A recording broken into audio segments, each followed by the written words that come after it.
Bhajanita Gaura Radheshyam Japo Hare Krishna Hare Ram Bhajanita Gaura Radheshyam Japo Hare Krishna Hare Ram Jai Mahavira Radha Raman Jai Nitai Jai Gaur Jai Sri Radheshyam and welcome. Namaste Gurudevaya Sarvasiddhi Pradayine Sarva Magala Rupaya Sarvananda Vidyayine Om Ajanjana Timirandasya Jana Jana Salakaya Chaksuru Militanjana Tasmai Shri Gurave Namaha.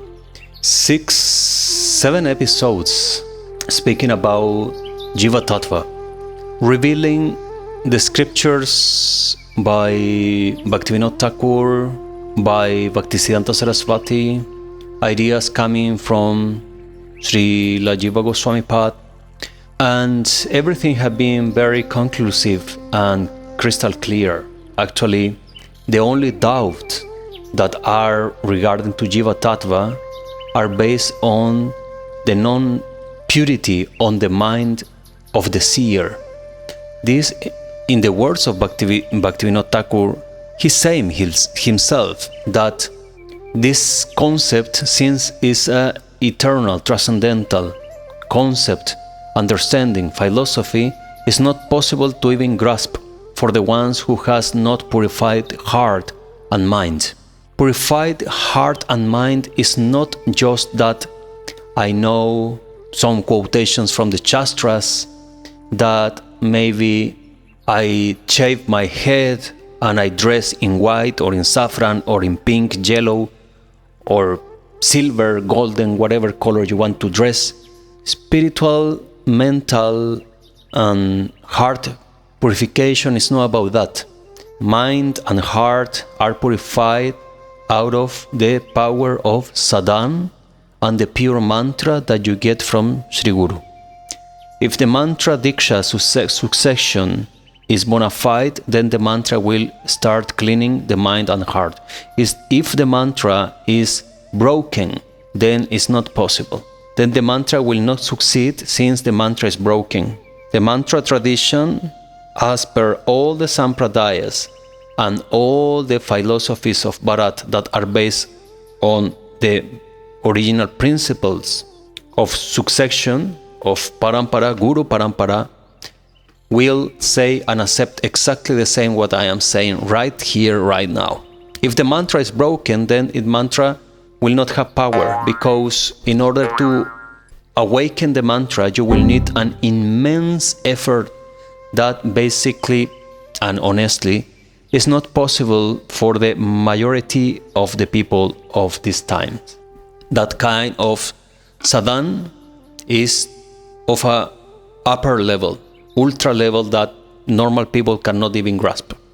If you cannot sit and do 64 rounds to see, in just one round, you sit and do 64 rounds.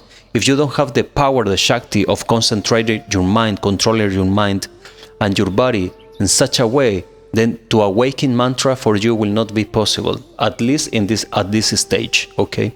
So if your mantra is coming from a broken tradition, then the mantra will not be successful. Mantras have power by themselves, by itself, yes, but the power must be awakened. You must to take this power from the spiritual realm and bring it to here. Just by saying Hare Krishna and Ram and repetition of this does not mean that my Hare Krishna Ram is the same power and Shakti, has the same power and Shakti than the Hare Krishna Ram of Sri Haridas Thakur Namacharya, to say. Or when Gauranga or Nitai, they say Krishna is not the same power that I have. So this is what I'm talking about. Then Bhaktivinoda Thakur said in his own manuscripts that if a sadhaka has not crossing the purifying part of the sadhana, so the basic stage of cleaning mind and heart, then this tattva will not be possible, and always will come some contamination to you in the form of more questions and more questions and more questions. Those questions who are contradicting the basic shastras and tattva are contaminations of the heart and the mind, and they must remove. It does not mean that you cannot have questions. Let's not speak in black and white. Even the video now is black and white. But let's understand that the spiritual understanding, transcendental understanding, is multicolor, have different grades and shapes, and it has different frequencies that we are not aware of yet. All right? So good questions are okay, but when your questions are contradicting the Shastras and the Granthas passing by the Purvacharyas, then there is some problem. Problem because it's not possible for no one to make you understand the things that you are not prepared to. It's the same that, let's say that this mobile is American mobile, American technology, and the electricity for this to connect the charger, you will need 110 volts, American style. So the mobile works on 110 only. But then I come with some super tattva, like transcendental tattva, and I connect you to 240, as in Europe. And I connect the machine or the mobile to 240 volts. What will happen? Puff! Game is over. Mobile cannot take the power of a 240 volts because it's designed, the capacity is only until 110, 120 volts, no more. But I'm giving much more than what it can, so it cannot manage. And what did happen? That people get crazy. People start contradicting the Shastra. People start to creating their own theories about fell down and these kind of things. The worst of this is that trying to justify things that are unjustifiable. Is the word? Yes. That you cannot justify it. They try to find one line, one dot, one title, one thing here and there, and to compound from many sources that are not even connected to each other to compound one idea in order to justify themselves. But this is just sad. No, the Purvacharyas believe in a fell down from Vaikuntha.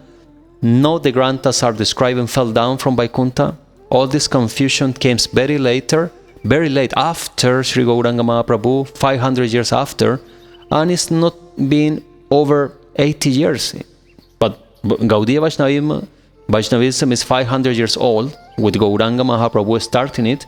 So in the last 80 years, some weird ideas are coming. So yesterday I was speaking with Vaishnav who was crossing all the doctrine on Gaudiya Mat, and this was the discussion. So he said, yes, but this guru is saying this other guru is explaining this way, and this writing from, to say something from Srila Prabhupada, this writing from Bhaktivinoda, this writing from Von Maharaj, to say somebody like that you will know maybe, are saying this and that and this and that, and sometimes there can be a little bit contradictory. And I saw just by his words, and I say with a lot of respect, but using the example, I am not quoting the name of nothing, but I am using the example in order to put these things together, this mess together, to tie up this thing. So the main point here is that if they are contradicting and not clear enough, and they are trying to justify things that are totally out of the picture, then you must to go and scale up the root from where the philosophy is coming, and then you will get material from Jiva Goswami. You can read Srila Rupa Goswami Pad. You go to the Goswamis of Vrindavan, you go to the Purvacharyas or the associate of Sri Gauranga, what they wrote, what they explain, if you find any, on the topic. Then this will be the pramana and will be the authority on the topic. This is the way to understand. No, my guru say, the other guru say, the other guru say, the other guru say. You will get crazy trying to get that. And crazy means that your ideas in the mind will make no sense. And nonsense in a spiritual is transformed to no advance and to be stuck in your spiritual life. And this is what we see in Western devotees mainly. They are great devotees, no wonder, no doubt, but mainly stuck in the same problem, criticizing one philosophy, criticizing the other philosophy, seeing how they will get more money. No sense. This has nothing to do with Gauranga and Bhakti, right? Bhakti is devotion, and criticizing and fighting and creating nonsense is nothing about bhakti. So this mess is coming out of mess because the things are not clear. So when you see this platform, you must to scale up. Go from the stairs up, and you get to the root. Who gave this this philosophy? Gauranga Mahaprabhu. To who Sri Gauranga pointed out in order to continue and to write down the philosophy of Gaudiya Vaishnavism. So, the followers of Sri Gauranga to the Goswamis of Vrindavan. Yes or not? Yes.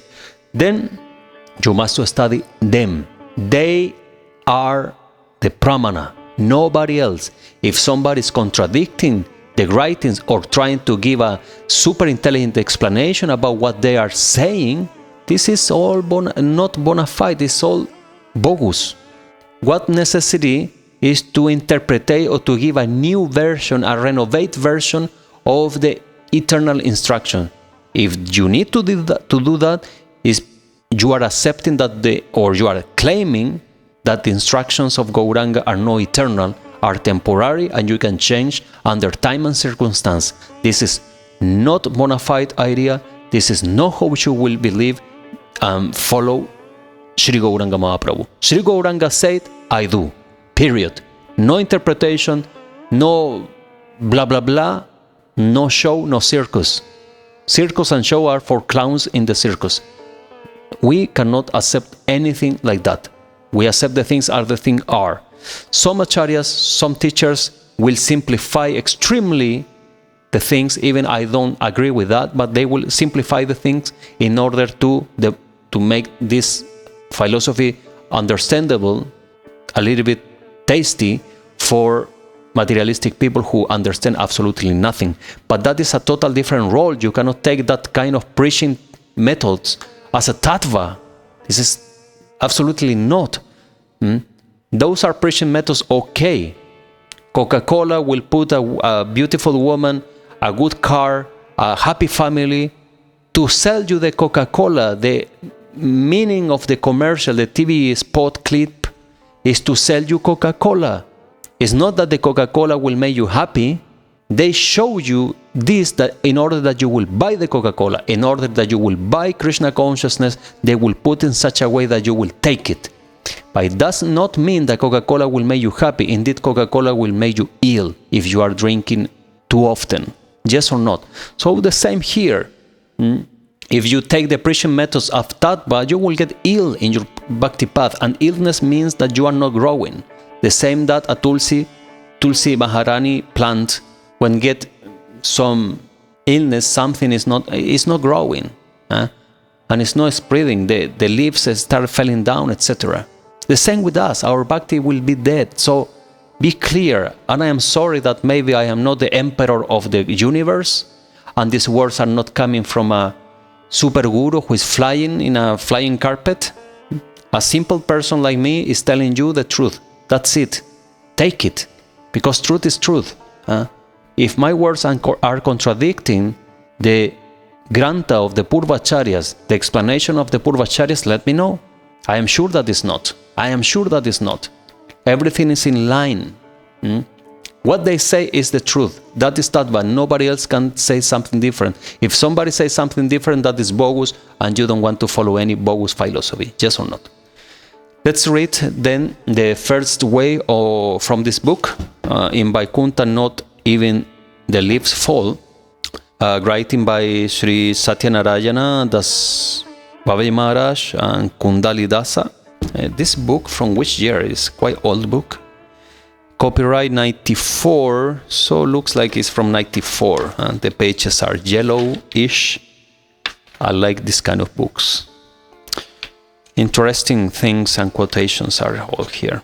So let's read what Srila Prabhupada have been speaking about this, and let's see if honestly, if it makes sense. Let's grow up. We are not child anymore that my papa is the best, my mama is the best, your papa is bad, your mama is ugly.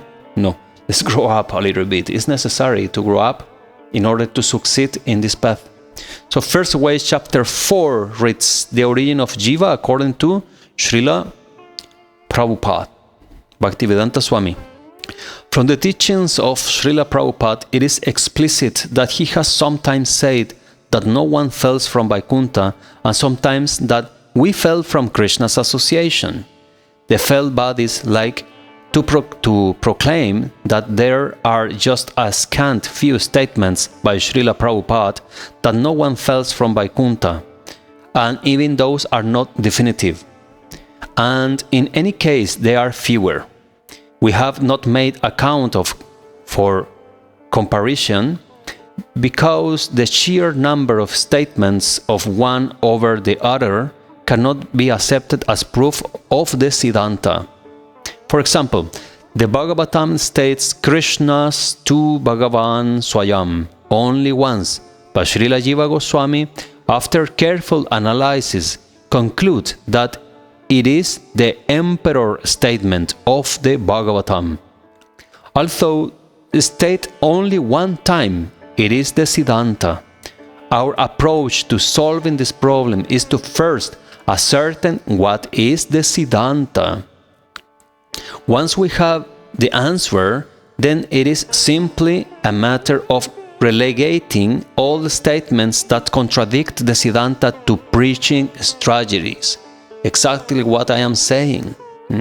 One thing is the Siddhanta and the other is the preaching strategies. And let's not play fool like we are so innocent and idiots to say that Swami Bhaktivedanta didn't use any preaching strategy. Everything that he did was a preaching strategy. From the bad news and bad comments on newspapers to the rock and roll meetings, everything was a preaching strategy. To chant kirtan on the park when he started, everything was a preaching strategy. So that is one thing, and the other is the Siddhanta. Two different things. Thus far we have shown that two predecessor or previous acharyas do not support fell down from Vaikuntha. These two were what we studied on the previous videos. Bhaktivinoda Thakur and Bhaktisiddhanta Saraswati. They are from the same parampara to say, so can Srila Prabhupada say something different? This will make no sense. Hereafter, we cite some examples from Prabhupada supporting the position that the jiva does not fail. We cite many of these statements because some of our readers may not be aware that Prabhupada made so many clear and definitive statements on this point, statements that need not interpretation. From Vedic scriptures, it is understood that sometimes even Brahma and Indra fell down, but a devotee in the transcendental abode of the Lord never falls. But this is purport Bhagavatam 3:15-48. We read it again. This is crystal clear. From Vedic scriptures, it is understood that sometimes even Brahma and Indra fall down, but a devotee in the transcendental abode of the Lord never falls. Clear. The conclusion, another quote from Swami Bhaktivedanta. This appears in Bhagavatam 3:16-26. The conclusion is that no one falls from the spiritual world of Vaikuntha, for it is the eternal abode. Honestly, can something be more clear than this? This is crystal clear and is in tune, is in the same line of his guru, Bhaktisiddhanta Saraswati, and Bhaktivinoda Thakur. This is Siddhanta. This ordinary living being, and third purport from Bhagavatam 5:11-12. These are the writings of Swami Bhaktivedanta. This ordinary living being is of two kinds, Nitya Vada or Nitya Mukta. One is eternally conditioned and the other is eternally liberated. The eternally liberated living beings are in Vaikuntha, Jagat, the spiritual world, and they never fell into the material world. Here, Swami Bhaktivedanta is quoting the explanation or way of explaining the Siddhanta from the Shastras, the Grantha, and he say clearly as Bhaktivinoda Thakur explained, Nityabada or Nityamukta, two different kind of souls. And again, he write, the eternally liberated living beings are in Vaikuntha Jagat, in the universal Vaikuntha, universe of Vaikuntha, the spiritual world, and they never fell into the material world. Period. I should stop the video here because there's nothing more to say. It's crystal clear, but I will continue because there is much more. The Nitya Siddha, devotees never fell down to the region of the material atmosphere, even though they sometimes came into the material plane to execute the mission of the Lord. Purport on Bhagavatam 3.3.26. More writings by the hands of Swami Bhaktivedanta. Therefore, it is to be understood that when Jaya and Vijaya descend to this material world, they came because there was something to do for the Supreme Personality of Godhead. Otherwise, it is a fact that no one falls from Vaikuntha. Bhagavatam purport 7.135. This is exactly what we saw and we spoke on the previous video where my wife was on camera. Exactly what I explained, and Swami Bhaktivedanta is saying exactly the same because this is Siddhanta, this is the philosophy. Tamal Krishna, please come. We spoke about this in the previous video. Come to hear this. I will show you. Come, please. Ye. Okay. She cannot. Anyways, I will read it. Listen. You remember what we spoke in the previous video? About Jaya and Vijaya. You quote Jaya and Vijaya. And what I said? I said that they are coming from Vaikuntha, but they are falling down. They are coming to do lila. Right? Yes or no? So here what Swami Bhaktivedanta have to say. Therefore, is to be understood that when Jaya and Vijaya descended to this material world, they came because there was something to be done for the Supreme Personality of Godhead. Otherwise, it is a fact that no one falls from Vaikuntha. Purport on Bhagavatam 7.135. You see exactly what we say in the video. Seems that Bhaktivedanta Swami is not supporting a fell down from Vaikuntha. All the quotation that he did, the explanation on Bhagavatam are explaining that nobody fell down from Vaikuntha. So who created this? The followers. Otherwise, it is a fact that no one falls from Vaikuntha, writes Swami Bhaktivedanta. So now, ask yourself, who created this idea of falling down from Vaikuntha? Who created this? In the introduction of the first video, I gave my understanding on this idea of the falling down, and it has to be with the Abrahamic tradition and nothing to do with the Siddhanta on Bhagavatam or our philosophy. So check the introduction of the video number 1 right now, because there I am explaining clearly why these things are happening, and mainly in Ishkon they believe about this fell down. This is not what Swami Bhaktivedanta is explaining. We are reading his words. So you take the words of Swami or Srila Prabhupada, or you don't take. What is this really? Like, come on, wake up. Ordinarily, there is no possibility that the 4 sages could be so angry with the doorkeepers, nor could the Supreme Lord neglect his 2 doorkeepers, nor can one come back from Vaikuntha after once taking birth there. Swami Bhaktivedanta writes, purport Bhagavatam 3.16.29. And we have more. The devotees of the Lord, he writes, whoever never fell down. In Bhagavad Gita 9.31, the Supreme Personality of Godhead assures Arjuna, Kaunteya prati janihi name vaktaha pranashyati, O son of Kunti.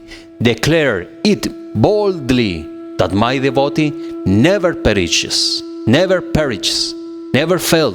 Again, in Bhagavad Gita 2.40, Krishna says, in this endeavor, there is no loss or diminution, and a little advancement on this path can protect one from the most dangerous types of fear. Bhagavad Gita 2.40. And then we have Bhagavatam 3.5.29, purport by Swami Bhaktivedanta. All this is Swami Bhaktivedanta writings. A pure living entity in his original spiritual existence is fully conscious of his constitutional condition as an eternal servant of the Lord. All souls who are situated in such pure consciousness are liberated, and therefore they eternally live in bliss and knowledge of the various VAIKUNTHA planets in the spiritual sky. When the material creation is manifest, it is not meant for them. Material creation is not for them. The eternally liberated souls are called Nitya Muktas, and they have nothing to do with the material creation. Bhagavatam 3.5.29 purport. Swami Bhaktivedanta is saying that those souls who live in Vaikuntha, the inhabitants of Vaikuntha, are Nitya Muktas. One more time. Nitya, eternally. Eternal means forever. Mukta, liberated. Forever liberated. They never get bound in Maya, never fell in Maya, never fell from Vaikuntha. Gosh, for once. My dear Sadhaka, friend, student, follower, viewer, at this very moment I want to ask you a favor. I know that you are very busy and a very important person, and you have very important things to do.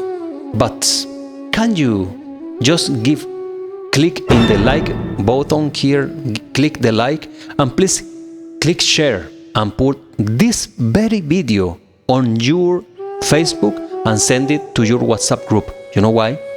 Because all the world, the world planet should hear this, should know what was the real instruction of Swami Bhaktivedanta. We're doing the quotations of him, for the sake of his own work. I have seen, I am not a follower of Swami Bhaktivedanta anymore, but I highly respect his work, and I feel so unfair that so many misconceptions are being spreading here and there against his own writings by his own followers. It's incredible. Please do it now. Do it. Do it. What you are watching without doing, do it. Click share right now. Please do it. We're speaking about the Siddhanta of our Gaudiya philosophy. It's not that by an album of Madonna. No, I'm not speaking about that. I'm speaking about the Tattva, the Siddhanta, the true understanding of our philosophy. Do it. And subscribe. It's free. Subscribe. It's free. Okay, let's continue. And we have more from Bhagavatam 6.1, 34-36 purport. They are all self-realized souls who are Nitya Mukta, everlastingly liberated. Although they conceivable declare themselves Narayan or Vishnu, they never do so. They always remain Krishna conscious and serve the Lord faithfully. Such is the atmosphere of the Vaikuntha Loka. Similarly, one who learns the faithful service to Lord Krishna through the Krishna consciousness movement will always remain in Vaikuntha Loka and have nothing to do with the material world. Bhagavatam 6.1, 34-36 purport. Any doubts? Really? And we have more. But once one is engaged in the spiritual activities of Bhakti Yoga, one does not fall down. Bhagavatam 8.3.11. If you will fall down after achieving perfection or mukti or achieving Vaikuntha, will means that Bhakti Yoga is a failing process. It's a process that you can fail, that is not perfect. It's a failing process. Do you think that the philosophy of Gauranga has some gap? No! Or is not perfect? No! I don't believe that. I believe that the philosophy of Mahaprabhu is supreme. And perfect is a small word for what our Gaudiya Siddhanta is. Can you even think that we can fail? This no sense. And we have more. Krishna, we have more and more and more and more. What a work. Wow. As I say in the very first video, I am not a disciple of Satyanarayana Das Baba, indeed we belong to two different parivars, and even some interesting things are different from a philosophical point of view. But I must to say that this work is gold, and I thank you, Babaji, for this work. This is a wonderful work, and every follower of Swami Bhaktivedanta should read this book. Please take picture of the cover and read it. If you follow Swami Bhaktivedanta, stand for Swami Bhaktivedanta as should be. This is a real disciple do. We fight for our Guru. We stand for our Guru. We don't accept contaminations in name of our Guru. We have more. Now we jump to Krishna. There is so much. It's impressive. More writings by Swami Bhaktivedanta. The living entities are divided in two categories: the eternally liberated and eternally conditioned. Those who are ever liberated never come in contact with Maya, the external energy. The ever conditioned are always under the clutches of the eternal energy. This is described in Bhagavad Gita. Daivihi esa guna mayi mama maya duratyaya. This divine energy of mind, consisting of the three modes of material nature, is difficult to overcome. Bhagavad Gita 7:14. The Nityavadas are always conditioned by the external energy. Always conditioned by the external energy. And the Nityamuktas never come in contact with the external energy. Nityamuktas never come in contact with the external energy. Chaitanya Charitamrita Madhya 22:14-15. And we have more. Purport from the Bhagavatam 3.25.29. Sometimes it is asked how the living entity falls down from the spiritual world to the material world. Here is the answer. Unless one is elevated to the VAIKUNTHA planets, directly in touch with the Supreme Personality of Godhead, he is prone to fall down, either from the impersonal Brahman realization or from an ecstatic trance of meditation. Here appears a word that actually is not on my dictionary, is the word prone. Prone? What is this? Prone meaning. Prone, what is the pronunciation? Oh, how to say this? Prune. Prune. Prune. Prune. Okay, let's read this again. Here is the answer. Unless one is elevated to the Vaikuntha planets, directly in touch with the Supreme Personality of Godhead, he is prone to fall down, either from the impersonal Brahman realization or from an ascetic trance of meditation. Unless one is elevated to the Vaikuntha planets. Do you understand? In other words, we can say, if we are not in the Vaikuntha planets, we are prone to fall down from the impersonal Brahman understanding, realization, or from the meditation. You can fall down. You can break the meditation or the realization of the Parabrahman. Unless, so it means, with the exception of the ones who are elevated to the Vaikuntha planets. This is Bhagavatam purport 3.25-29. Here, and there is explanation by Satyanarayana Das Baba. Let's see if he get the same or similar explanation that what I just said. Here, Srila Prabhupada raises the question himself and then answers it. The meaning is clear, that no one falls from Vaikuntha. Surprisingly, fall bodies either offer no explanation of these statements, or they interpret them to mean that no one falls from Vaikuntha either after returning there from the material world. This raises a number of problems. If one does not fall after attaining Vaikuntha, why it is that those already there fell? Have they not attained Vaikuntha then? If liberated souls can fail, why does the Lord say in Bhagavad Gita 15:16 that those in the spiritual world are infallible, not failing? For why Krishna said this? Because he has nothing to do? If the Mahatmas are under the shelter and protection of his Daivi Prakriti, which is proclaimed throughout the Shastras to be his superior energy. How can the liberated devotees be taken out of the internal energies protection? These are all very serious questions that come to mind when the fell-down theory is considered, because if accepted as the philosophy, they immediately lodge us in many inconsistencies. Fall bodies insist that the jiva, even if a nitya siddha, can do something foolish. He can misuse his minute free will and opt to enjoy Maya. This does not make sense, because if the residents of the spiritual world know nothing about Maya, how can they misuse their free will to go after such an illusion? Parenthesis. I will say one more time, I explained before in the previous videos, but in Vaikuntha, from Vaikuntha and above to Nitya Lila Vrindavan, Golok Vrindavan, they don't know that Maya exists. They don't know that this Mrutloka, this planet of death or planets of death and misery exists. They have no idea about this. This is illusion. So they don't know about this, how they will desire this. Just, I will put a extreme example to put it clear, more clear than this cannot be. Yeah?